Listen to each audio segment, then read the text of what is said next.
Më falni që dola të jem një budalla I madh, një budalla naiv, që jam manipuluar nga një njeri që e kam dhënë shpirtin për të.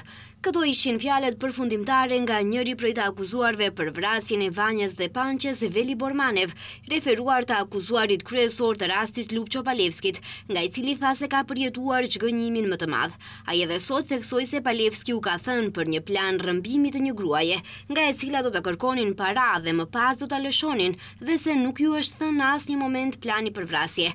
Ai u shpreh se është manipuluar dhe kërcënuar me jetë ai personalisht dhe familja e tij nga ana e Palevskit, dhe se tani ndjen turp, pendes dhe dhimbje të rëndë shpirtërore.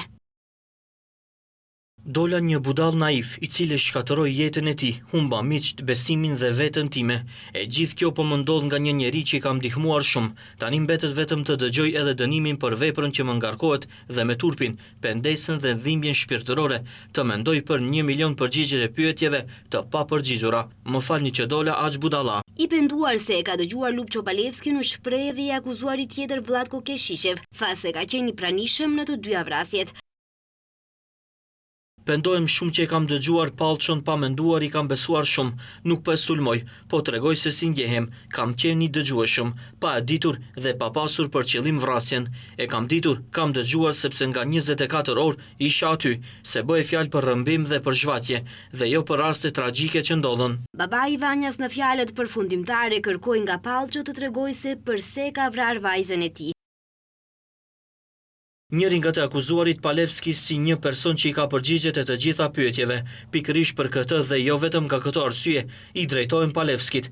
Le të zgjohet dhe të tregojë jo me orë të tëra, por me 2 fjali, ta tregoj të vërtetën. Përse është vrarë Vanja ime? Manev është organizator, Videvski është vrasësi dhe Keshishev ka qenë roja. Këto janë fajtorët e grabitjeve dhe vrasjeve të Vanjas dhe Pançes sipas Palevskit.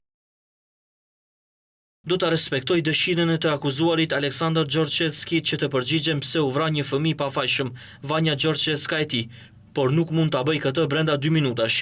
Ky është fjalimi im I fundit publik në lidhje me vrasjen e vajzës së tij, dhe ai do duhet të dëgjoj, sepse fjalia ime përfundimtare përfundon pikërisht me pse u vra ajo, kush e vrau atë. Avokati Jovica Strashevski kërkoi nga gjykata që ta lirojë Lup Çopalevski nga akuzat për vrasjen e Vanja Gjorçevskës dhe Pançes Zhezhoskit, sepse sipas tij, në asnjë provë nuk është dëshmuar që Palevski të ketë lidhje me këtë rast. Tani fjala e fundit mbetet tek gjykata, e cila duhet të shpallë vendimin për të akuzuarit e vrasjes së 2 fisht.